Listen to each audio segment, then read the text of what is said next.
can become a danger to the public. And that's your business news for now. I'm Crystal Ramlican. Thanks very much, Krista Lee. You're listening to Daybreak on CBC Radio 1. It is 7:20 Pacific Time. Well, coming up, fans of The Late Show with David Letterman may remember this mainstay from the show. And you, sir, behind the cash register, what is your name? Rupert, how do you do? I'm Dave Letterman. I live in the theater right around the corner. Yes, I know that. Tell me a little bit about the deli, Rupert. Well, it's just a little deli where we serve gourmet foods, big sandwiches. Right. Do you have a sandwich in there named for me? Yes. What's on that sandwich?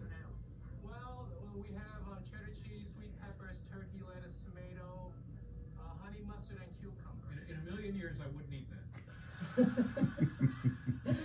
That's David Letterman talking to Rupert G., of course, the owner of Hello Deli in New York City. Now, the deli, as you heard, is located in the same building as the famous Ed Sullivan Theater, where The Late Show was filmed. Well, after 31 years in business, Rupert is retiring and closing the sandwich shop.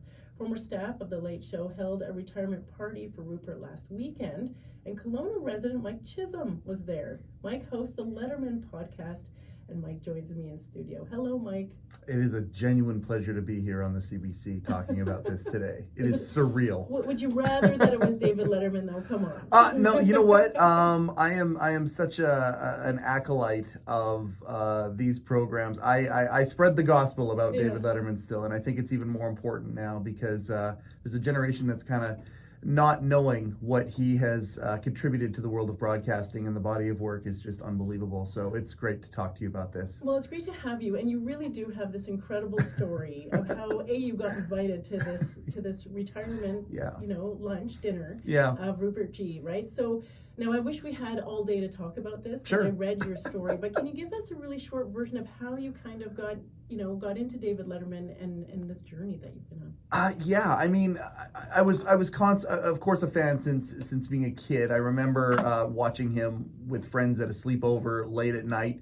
Early on, I was maybe 8-9 years old, and baffled at the idea that adults could act the way that they were acting and behaving on Late Night with David Letterman. Became just a gigantic enthusiast of the program and of everything that they did over the years. Had gotten a chance to see him a couple of times, and then serendipity sort of took over a few years ago, and a series of events led to me starting the Letterman Podcast. I was a huge podcast fan, and I was kind of waiting for that show to exist as a fan. It never did. And I knew a couple of people who worked for the show, and one thing led to another, and suddenly, stumbling forward, hosting the Letterman Podcast, not knowing exactly what I was doing, and we're now almost 100 episodes into it, and we've had some unbelievable, magical, dream come true moments happen throughout this process. So I'm extremely, extremely grateful that I get to talk to so many of the people that worked for this amazing production. Well, and so, I mean, there's so many stories to thread on here, right? Like you have this incredible podcast where you have writers, you have interns, you have all these great conversations with people who've worked on the show. Yeah.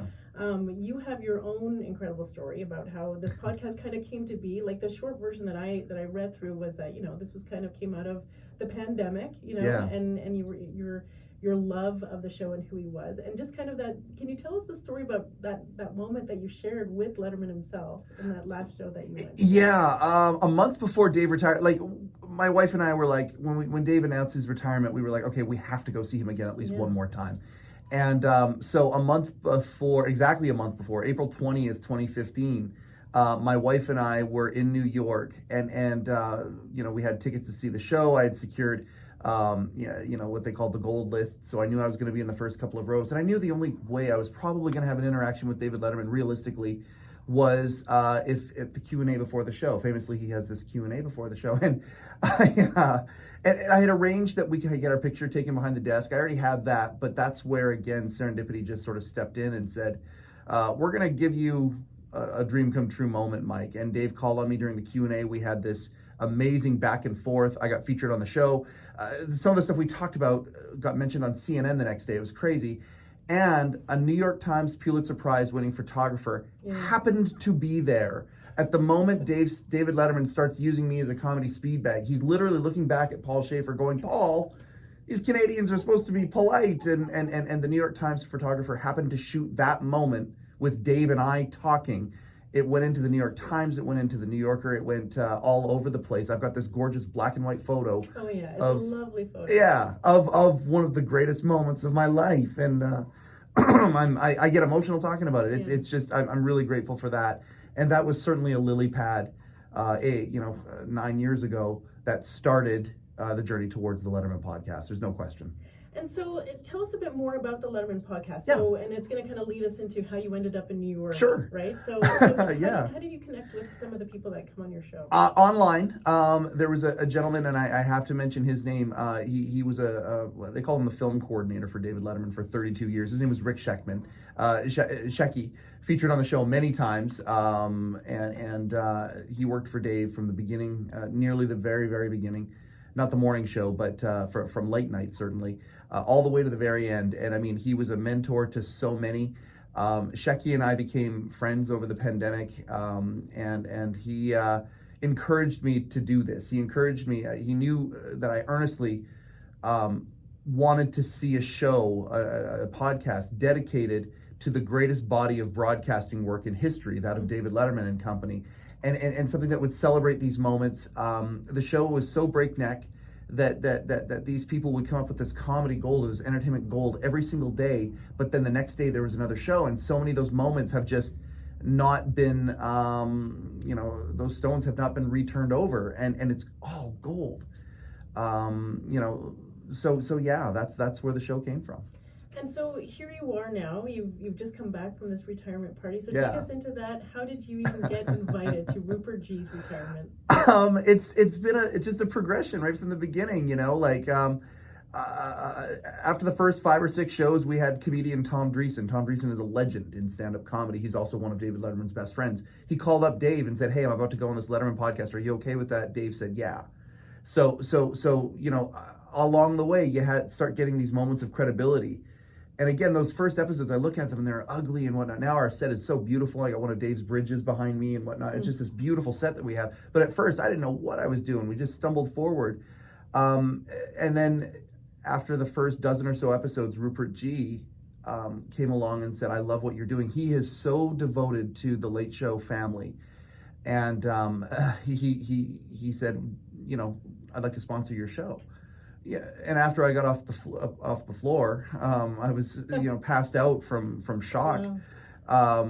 Yes, thank you, Rupert. And the credibility that he alone has led to this has been astounding. And take us into that retirement. What was it like? Yeah. So anyway, that's a year ago, Yeah. and this January, Rupert's had some personal stuff happen. His mom unfortunately passed away, and he just realized that time was ticking away, and he and his partner May decided to sell the deli.